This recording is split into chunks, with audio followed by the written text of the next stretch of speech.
Hey ratbags, it's Jade. Today I'm giving you the complete guide to the Enchanter's Focus. Some of the most important crafting benches in the game. It's how you literally go from realm to realm and really progress. Of course it has much more uses, including charms, obviously enchantments, and basically making you pretty OP with magic. So I'm going to explain the difference between all three of the Enchanter's Focus, some of the augments that you'll need, and some of the charms that are probably worth going for. It's the very basics in case you're really struggling. Enchanter's Focus is where you craft your cards to go and explore new realms and change the realms. Your desert, your swamp and your forest are all crafted at the most basic bench that you should be given as part of the reward, or for some reason it's bugged out, you can buy from the essence trader on the abeyance realm. You won't get the refined one until you go ahead and explore the provisional realms, and then the excellent one once you explore the watch. And goes without saying, they're going to need more advanced materials, so you may need some of the other upgraded workbenches to get them. Obviously you mix your biome card with your major cards, things like Gloom, Herbarium or Hunt, and this dictates the world that you're going to explore in terms of points of interest, some enemies, and what other items you might find. Obviously the minor cards are what you can play to help you. Many of them have boosts with slight negatives, everything from getting more or double resources when you craft, get more essence from gathering, or just making things tougher with more drops from a lot more enemies. I will be doing a top 10 minor cards video that you need to look at very soon, but you get the idea. Your simple Enchanter's Focus won't have that many actual cards, not compared to the others. You can only craft around 25, maybe 26. I've got 24 unlocked at the moment. You basically get given the first tier of cards to go ahead and craft and explore: Antiquarium, Astrolabe and the Provisioner. And then tier 2, the refined Enchanter's Focus, gives you access to Gloom, Hunt and Herbarium. And then tier 3 gives you access to the Ascended Realms and the Watch, as well as the Vault card, which you'll need to play solo if you want to complete the vaults on your own without running into anyone else in public match lobbies. Vaults are the end game activities that you'll be doing over and over again to get essence. As you progress in the different workstations, you get different versions of some of the cards. Eminent is like the second level of a card. They normally have extra bonuses or buffs, so instead of one card only refining wood products quicker or maybe giving you double or 1.5, the next card, the Eminent, will give you double for sure. And then there's the third level, the Apagean cards.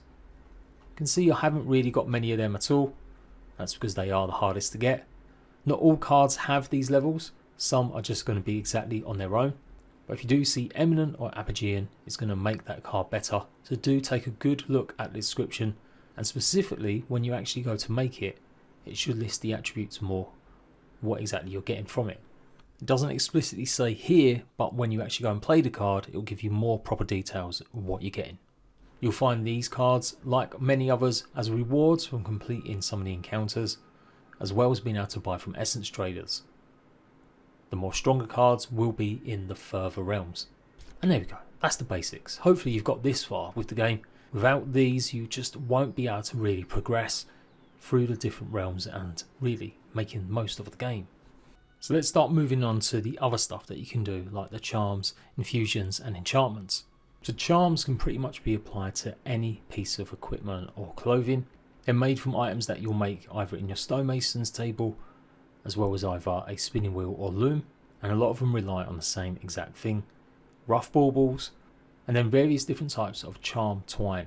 As I said, these you'll be able to find in your looms or spinning wheels, and most of it is either thread, braids or twine mixed in with certain resources like refined pigment, polished coral or even ingots. Now I've got some basic gear here that I'm just going to use to demonstrate applying these. This charm is going to give me extra momentum based damage. If you jump around a lot using your weapon or get a really good run up with speed, you will do more damage. I can apply that to pretty much anything. Usually only have one slot for a charm, no matter the item, and there you go, it will be now applied. Some of these are really quite specific to certain builds, or some of you definitely only want to put on certain tools. There's no point ever putting a charm on anything but your fishing rod if it's the only thing that it gives a benefit to. So even though you can apply this to anything, you really do want to think about what you're using. Likewise, Charm of the Sniper gives better range damage. There's no point using that if you've only got melee weapons. So things like Charm of Force, being able to boost the power of a shove after blocking an attack, can be really good for certain bound. Charm for Essence is really good. After killing lots of creatures, you'll start to get more essence drop. Get more materials harvested from any plant life with the Charm of Bounty. The fishing ones, the Endless Fishing and the Magic Bait are both going to help get more out of it, whether it's getting more essence while you fish or not having to eat or get tired while you fish. This one's one of my personal favourites, the Charm of Fervour.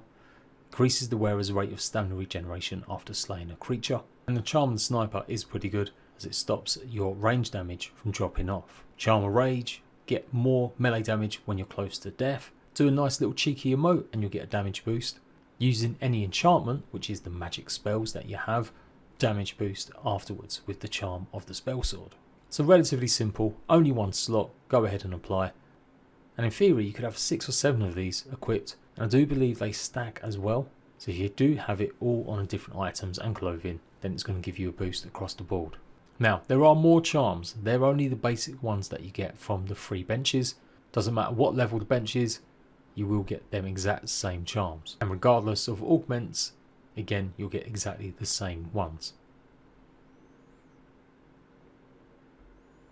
Of course there are more charms that you can get access to. By using the right augments, these are much more powerful and much more particular.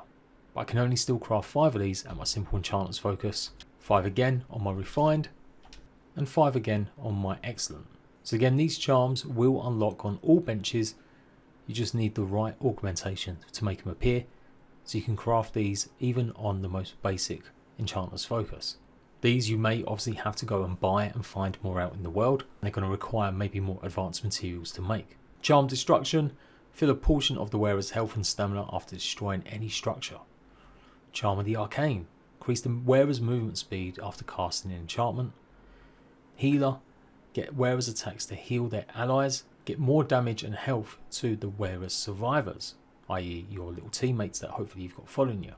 And Charm of the Pickpocket, grant a chance for enemies to drop items when a striker hits them from behind. So again, all really cool, mix and match. There's still a few I haven't fully unlocked, but you get the idea.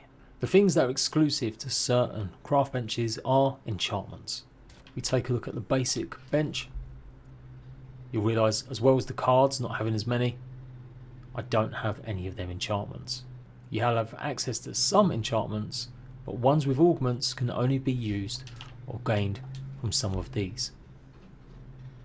Maybe there's a couple I missed in the early game, but as you can see it's opened up now. I've got 6 enchantments to go ahead and use on the refined bench. Enchantments are really where the fun part comes into it, particularly with spells. As I said, there's still maybe a couple I haven't unlocked yet, but I've got probably some of the better ones. Our shield is going to give you more resistance against a lot of elemental damage like poison and miasma, but not fire. Beast Instinct, this will help you discover creatures nearby, although it's not really a good one, as you can use your spyglass pretty much for the same thing. Hermetic Flame, you've always wanted a flaming tool or weapon, but that's the one you want. Illumination, you'll have a cast of light that will come from one of your tools. Jane's Roar, you can frighten enough creatures that they'll pretty much run away, or stun them enough so that you can do some hits. Recovery, this will heal you not just with your health but your stamina regeneration too. This one's actually a bit bugged at the moment. It's very focused on healing when you look at the icon, but it should also do the same job with stamina like I said. How about summoning a swarm of angry bees? So charms, you can only apply one of them to a weapon. Pretty much all of these you will lose if you ever decide to swap any out. Enchantments you can apply 3 onto a weapon if you've got epic gear. Uncommon you'll only have 1 slot, rare you'll actually have 2, and epic you should have 3 different slots. To cycle through your abilities, on keyboard it's hold R, on controller it's hold RB, and you can choose what spell you actually want to use. I've only just got this Quake spell and it's fast becoming my favourite. Tap RB to go ahead and use it, and then hold RT on the controller or press it once and it should unleash. You're basically setting a trap, and if creatures come nearby it can devastate them. I really like this one because it does usually last a good while.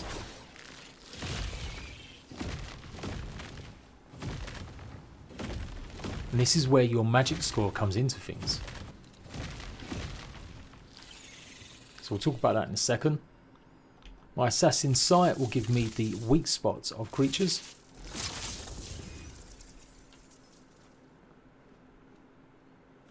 You can see their eyes are glowing, and their abdomen here, that is actually a weak spot too. And then the recovery spell.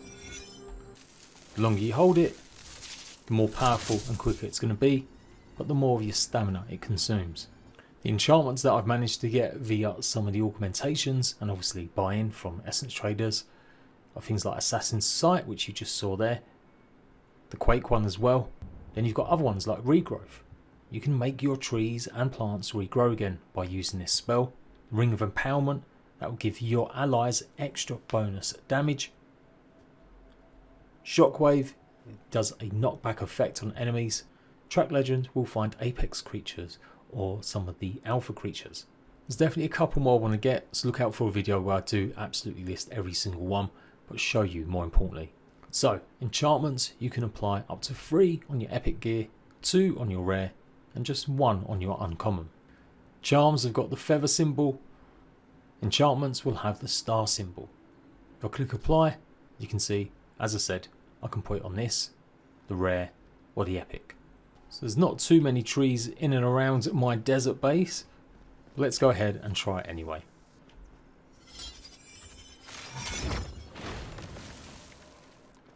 You get the idea. It's quite a small circle, but that should hopefully stop lots of your base or area looking like a desert, even if it's the forest or swamp.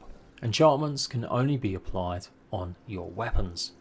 Makes sense, doesn't it, if you're using it as a spell? And again, the same thing, if you want to swap one out, you will lose the previous enhancement. I'm still trying to find it, but there was a way that you could save what you were swapping in and out with. Can't remember if it ended up being a card, or whether or not it was just another charm. I'll look into that in the future. So my advice is always to have at least one real offensive item on your tool. So like the Hermetic Flame here.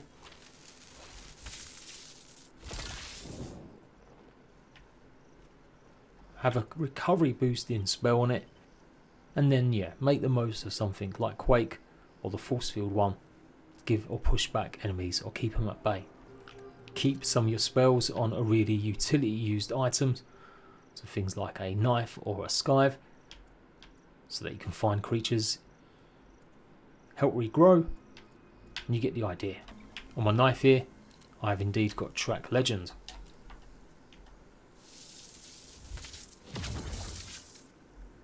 Now, I'm on an abeyance realm, so there isn't any alphas, but there'd normally be a little glowy light, much like this, taking you towards a path, a apex or a alpha.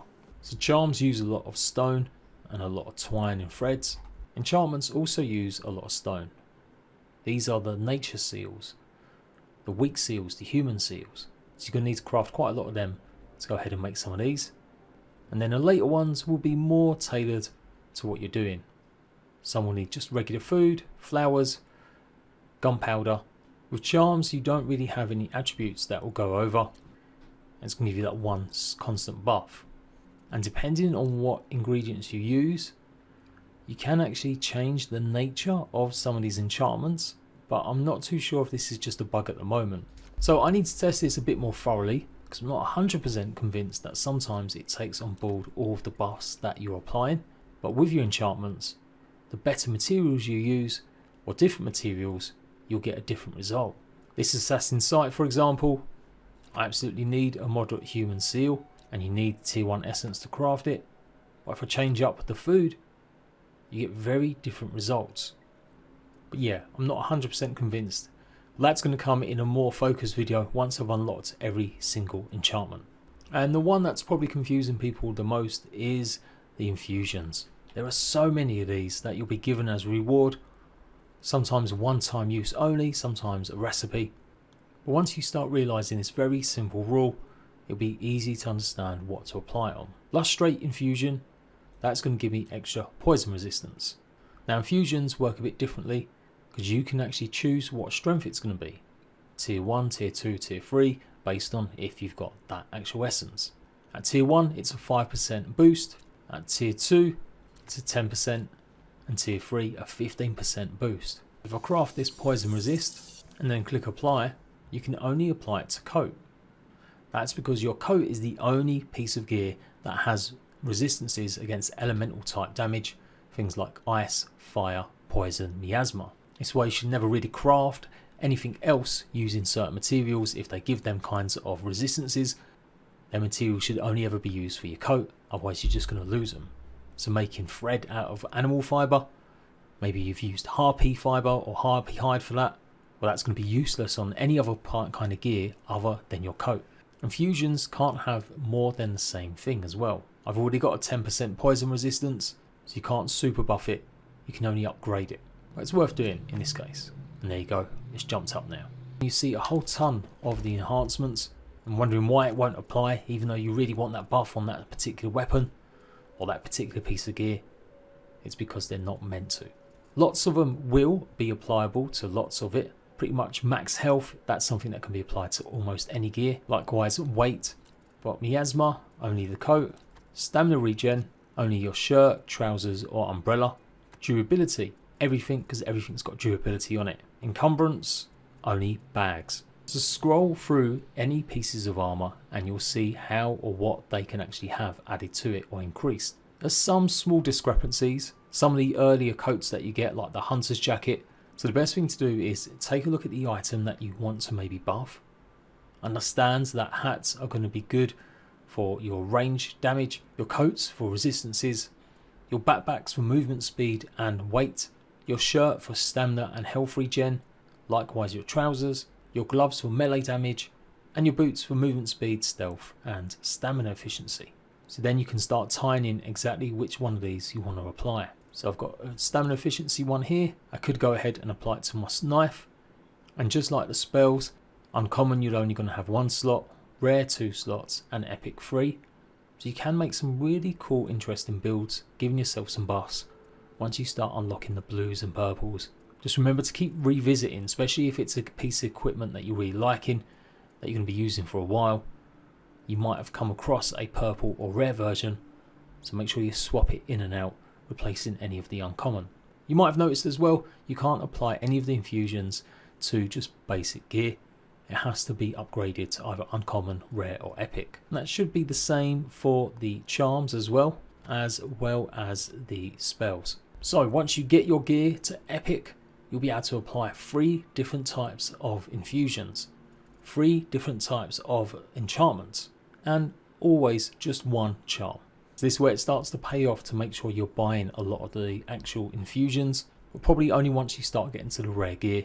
Unlike charms and enchantments, these are all just unlocked by finding them or buying them. You don't need any additional augments.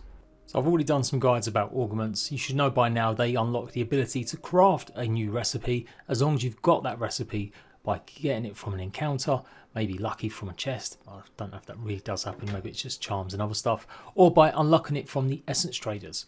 So if you've got the recipe, you know you've got the augment, but it's still not popping up, do make sure you're crafting it in the right bench, as the first crafting bench I do believe won't be able to craft a lot of the endgame ones.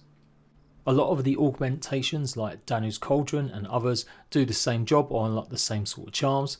So don't waste time flicking through each individual augmentation to see what they actually unlock. Instead look in the build tab and then see all the different traits that the Enchanter's Focus has, and any bench with these symbols on will allow you to craft whatever it is, like a charm, enchantment, as long as you've found that recipe or bought it.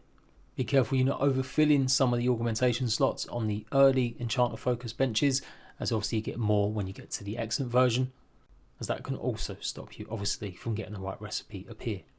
In the individual guides I will highlight every augmentation you need and where to get it from what store traders in the separate videos looking at the enchantments and charms. And so on to the net result of a lot of these. It's going to help boost your magic, or I should say your magic score is going to boost these. This is why it's important if you want to go for a magic build, you're using the right materials. The metals that you get from the Sun God have got some of the best magic buffs and attributes, and so you'd use that in your pickaxe or your axe. Hats are really a good way to boost your magic score as well, so make sure you're using some abilities that give lots of magic attributes to make a new hat. The higher your magic score, the longer you'll do some of your spells, or the more damage they'll do. It's pretty basic at this point as well, but do remember you can't see the charm that an actual spell is requiring. You just haven't unlocked that crafting bench yet.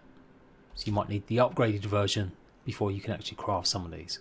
So hopefully that's helped a little bit understand the differences between all of them, how to maximise what you've got.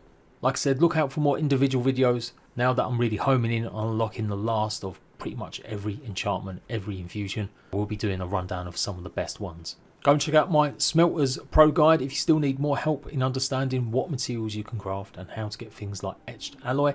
And like I said, I'm working on a card guide very soon, the best minor cards that you can play. So until next time, Ratbags, I will see you for another guide. Bye bye.